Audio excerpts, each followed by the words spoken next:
Nabi kata tanda orang beriman ialah orang yang jaga mulut. Ustaz, saya menggosok gigi Ustaz setiap hari. Dan saya menggunakan ubat gigi yang dijamin halal. Memang ubat kamu halal, tapi perkataan kamu haram. Apa makna ubat gigi dengan benda yang halal? Ada kayu siwa, ada daun siwa, ada air zam-zam lagi. Semalam saya beli ubat gigi, diperkaya dengan air zam-zam. Hoi, hebat gila, air zam-zam pun ada. Apalah maknanya kalau ada air zam-zam dalam ubat gigi itu pun, kalau keluar daripada kita kalimah-kalimah suk, bukan kalimah-kalimah at-tayyibah, kalimah-kalimah yang baik. Asyik ngondem orang, asyik kutuk orang, dah, asyik mengata ke orang, asyik fitnah pada orang. Dia minta doa, ya Allah, ampunkanlah kami, ya Allah. Macam mana Allah nak ampunkan kamu? Kamu tak minta ampun pada orang yang kamu minta, yang kamu buat fitnah. Macam mana Allah nak ampunkan? Ya Allah, mustajabkanlah doa kami, ya Allah. Macam mana Allah nak mustajabkan doa kita? Kita tak pernah minta maaf pada orang yang kita ngumpat. Itu punca bagaimana menjadikan kita ini tidak makbul. Allah tak sayang kita sebab kita tak jaga lidah, kita tak jaga perkataan. Tuan-tuan ingat dengan serban ni menghalalkan cakap benda haram ke? Tuan-tuan ingat dengan pakai jubah ni, duk ada kitab depan muka pula, ada pakai jubah pula, serban besar bakui pula, ada mikrofon 2-3 ni, menjadikan halal nak maki orang. Oh, nahi ke bini. Orang Hindustan kata del tu pagel hai nama dia. Kamu gila. Gila kamu kalau kamu sangka begitu. Ni del tu pagel hai, dia divana hai. Are pagel hai. Pagel tu makna gila. Tuan-tuan malam dapat pagel menjadilah. Apa abang belajar dengan Ustaz Kazim di surah Rus tu? Pagel. Pagel tu menatang apa? Dia bukan menatang, dia gila. Kalau pagel pun tak dapat malam ni, leceh. Orang yang takjub dengan pakaian dan dia rasa dia sempurna dengan pakaian tu, nama dia pagel. Okey Ustaz, sekarang Ustaz, saya pakai seluar pendek, saya tak tutup aurat Ustaz. Adakah saya baik? Lagi teruk. Dia lagi teruk. Islam ni dia suruh kita tutup aurat. Datang tuan-tuan malam ni, Pak Haji kita pakai jubah, Ustaz kita pakai jubah, terpulang. Abang kita baju Melayu, sahabat kita t-shirt. Ada hak duduk belakang tu pagoda yang pakai. Ada yang pakai keplekat, ada pakai seluar panjang. Semuanya tutup aurat. Bila semua tutup aurat, lulus. Ada yang pakai serban, ada yang pakai kepiah saja, ada yang pakai sokok hitam, lulus. Ada yang tak pakai kepiah, lulus belakang. Tuan-tuan jangan kata yang tak pakai kepiah tu dosa tak pakai. Tak ada yang berdosa. Orang lelaki-lelaki tak apa tak pakai. Habis tu macam nak semayang, macam mana Ustaz nak sujud nanti macam mana? Rambut dia terjuntai. Bila dia nak sujud dia angkatlah. Sami Allah liman hamidah rabbana lak. Allah. Banyak orang macam dia sujud tarik. Allahu akbar. Udah jadi makruh. Tuan-tuan, pakailah macam mana pun. Itu lambang iman kita. Tetapi dia bukan semata-mata pada pakaian. Dia letak pada lidah. Jadi salah satu kita ni jauh daripada Allah sebab kita tak jaga lidah kita. Tu punca nombor 1. Tak jaga lidah. Nombor 2, syarat orang beriman itu apa? Kata Nabi, man kana yu'minu billahi wal yaumil akhir falyukrim jarahu.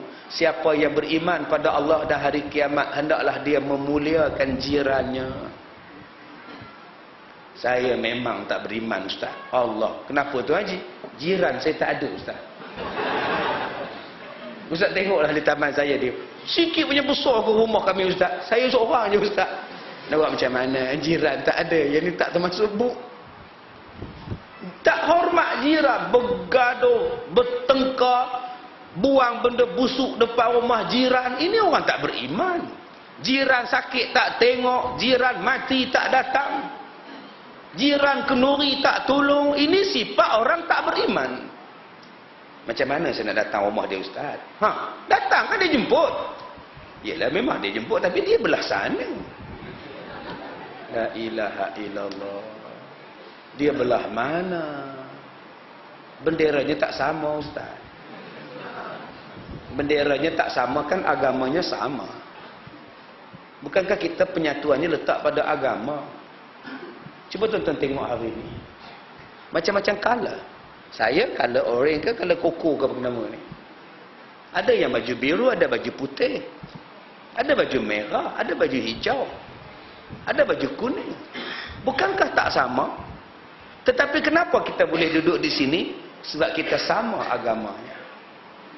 Kenapa budaya ni tak bawa di luar?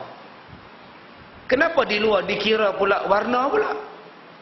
Abang tak pergi kenuri rumah dia, tak bayar. Mau tengok bendera. Apa warna dia? Bendera dia. Kenapa budaya hak dalam masjid ini tak bawa ke budaya di luar? Kenapa di luar tu kira bendera? Yang warna macam-macam. Kenapa dalam ni? Kalau gitu tuan-tuan, halau semua orang balik yang tak sama color malam ni. Pilih satu color saja datang malam ni. Tulis dekat surau tu, jemaah diwajibkan memakai baju putih saja. Siapa yang wujud lain kami halau. Boleh? Siapa nak datang? Tak ada siapa nak datang. Gila ke apa korang ni? Kau suka akulah aku nak pakai warna apa pun. Begitulah dengan orang di luar. Kau suka apalah aku nak bergantung warna apa pun di rumah aku. Hak aku. Tetapi kita ada hak sesama dengan dia. Sesama jiran. Hak sebagai jiran. Sebagai seorang Islam. Sebab itu tuan-tuan, saya sebagai penceramah. Tahun 2004. Pilihan raya. Orang pakat gantung bendera. Saya duduk depan pintu pagar. Koma jangan gantung bendera depan rumah saya ni. Kenapa Ustaz? Biarlah. Rumah saya ni lapang pada bendera. Pasal saya nak jaga kawan-kawan saya ramai, saya kata. Siapa pun tak gantung. Belah sana tak gantung, belah sini tak gantung, belah sinun tak gantung. Tahun 2008 pula saya pasang semua bendera. Sebab semua tu kawan saya. Mula-mula saya gantung bendera hijau.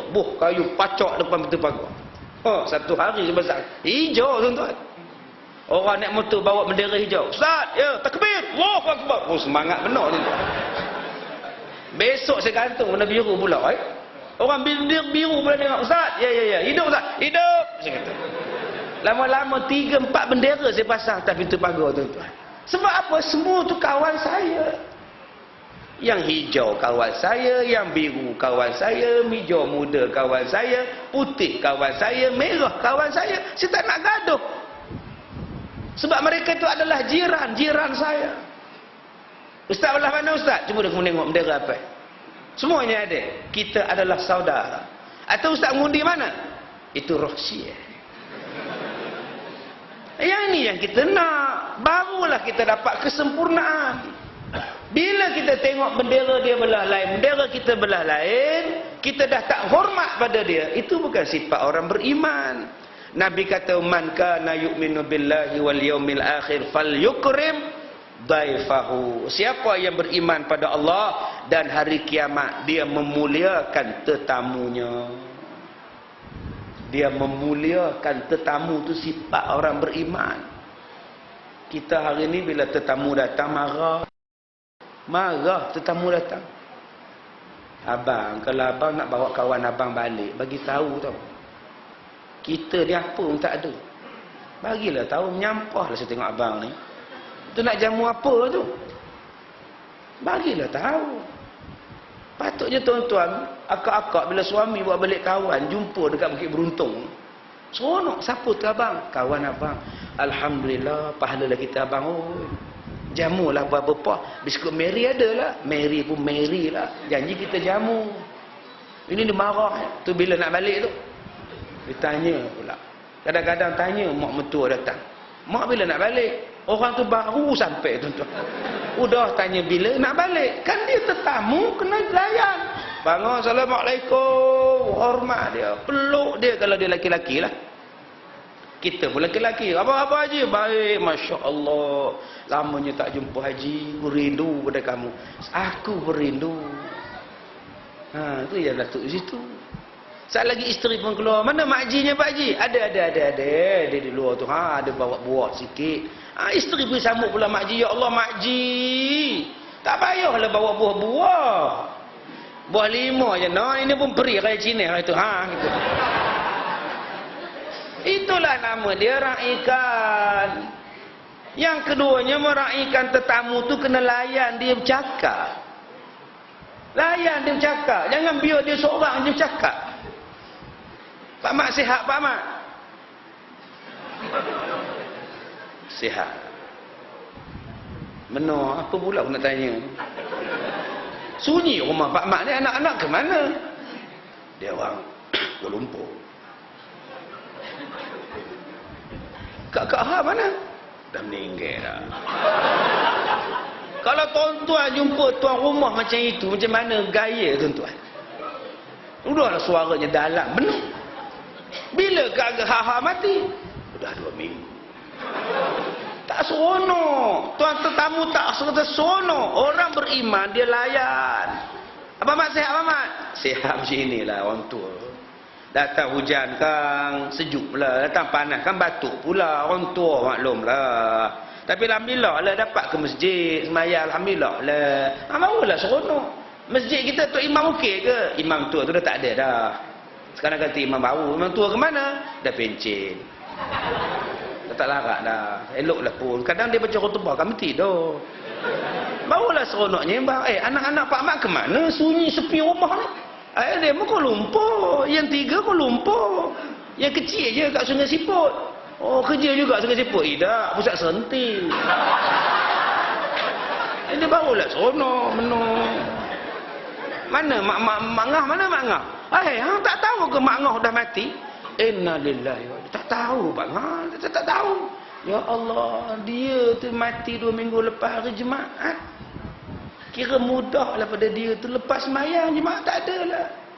Ke bumi pun lepas asam memang rezeki dia lah. Sabarlah Pak Mat. Allah sama dengan dia. Mati hari Jumaat ni lepas siksa kubur. Itu dah rezeki dia. Itu Pak Mat tak nak cari kawan lain. Cadang juga.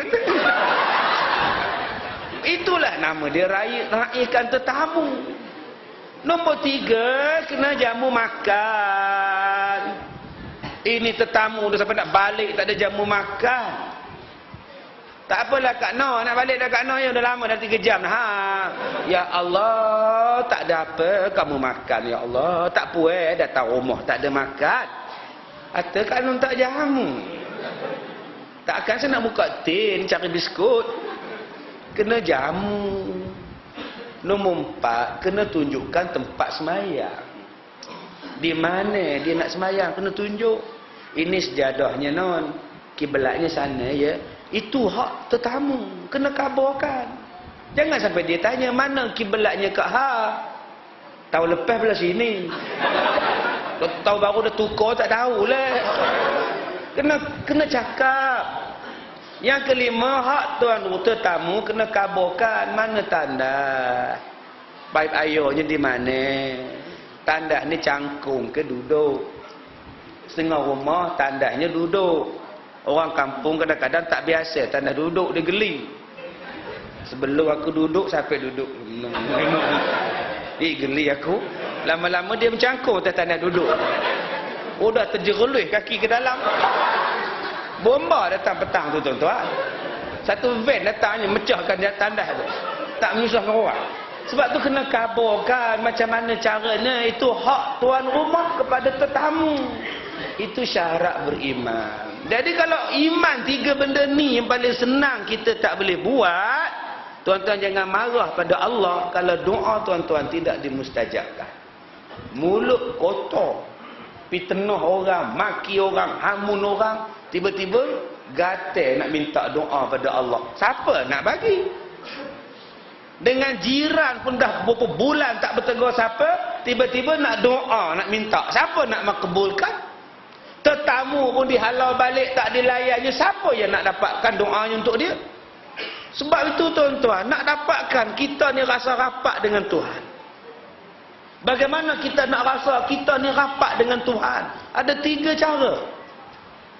Ada 3 cara bagaimana kita nak dapat rapat dengan Tuhan. Orang yang bila rapat dengan Tuhan, dia akan jiwa dia besar.